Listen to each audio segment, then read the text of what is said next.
Have you ever wondered, when am I going to be using calculus in real life, like everyday life? Well, here's something I came across recently when sitting at a wobbly table. So I was just thinking to myself, well, here's the problem. I have an uneven surface. And uneven surface for a wobbly table can lead to things like spilled drinks,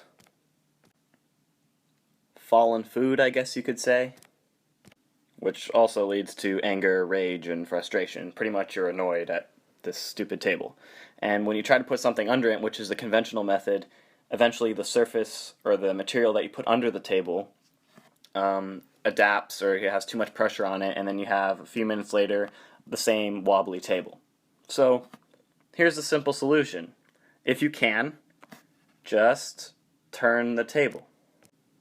It's that simple. Just keep turning it, and eventually you'll find a point where the table will no longer become wobbly. So rotate it like a disc. It's really that simple. So here's a table.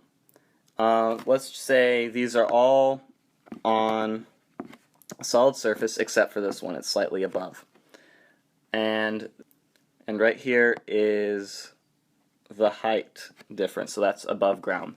So that's H.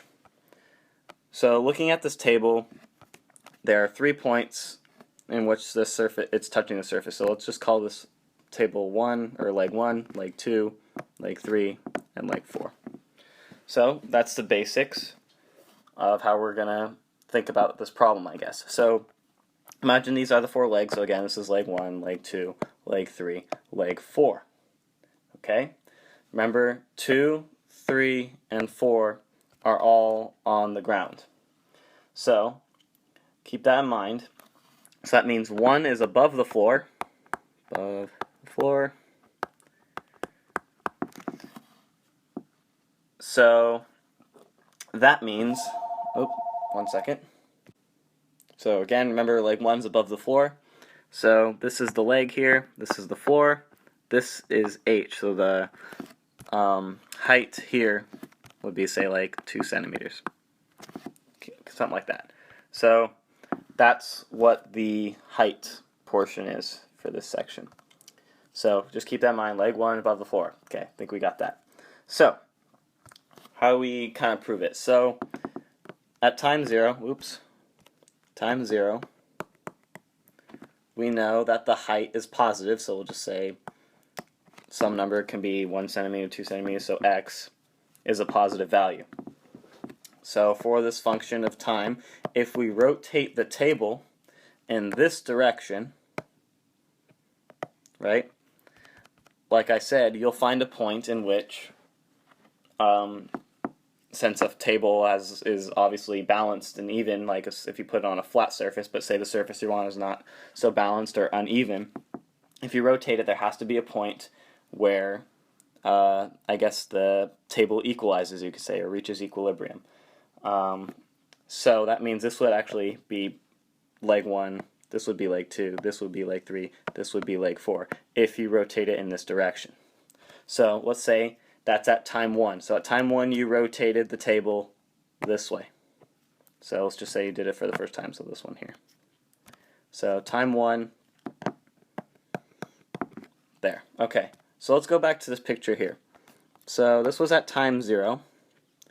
Now when you rotate the table, that height will actually change. And calculus is the study of change, so this is how I figured it could apply. So looking down here, this would be at time 1. The leg is hitting the ground, but look, the original height, since the surface is changing as well, would actually reach balance. So leg 1 would be on the ground, but technically it would be a negative value because the leg is actually has that height difference, and when you rotate the table, theoretically the leg should be beneath the ground, but it's not.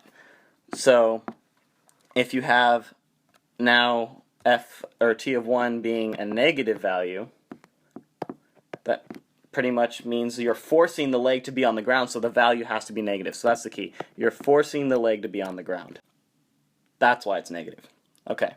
So this was just a function, time, whatever. So now, here's the graph.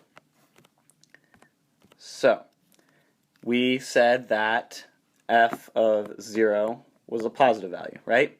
and we said that f of 1 was a negative value.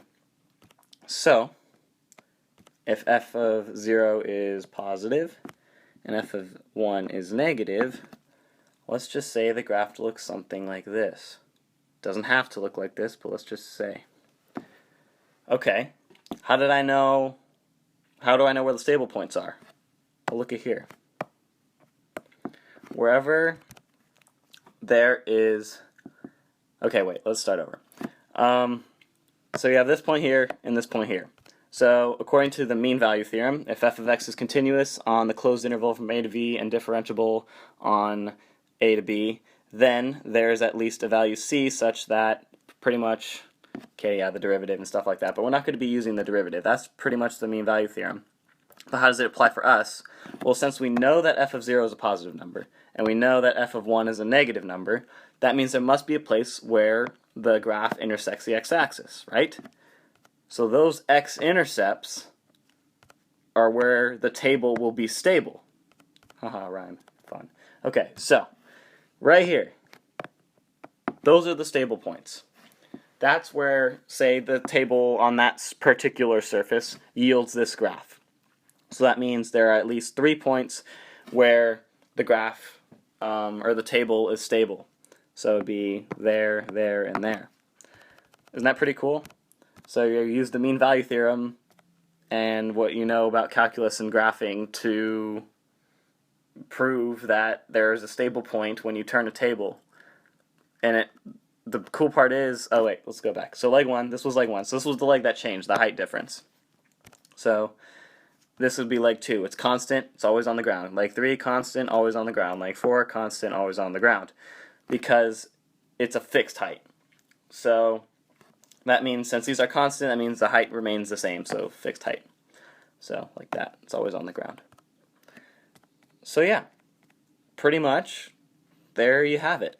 You use the mean value theorem to prove that when you rotate a table, say a quarter way around or just rotate in general, there will be a point, there has to be a point where there is stability on all 4 sides because a table, unless you have a manufacturing problem from the company or something, but the surface is relatively flat but just uneven, then there has to be a point, or multiple points, but there has to be at least one where the table is balanced.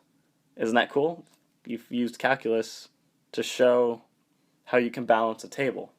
And the cool part is, it's always true.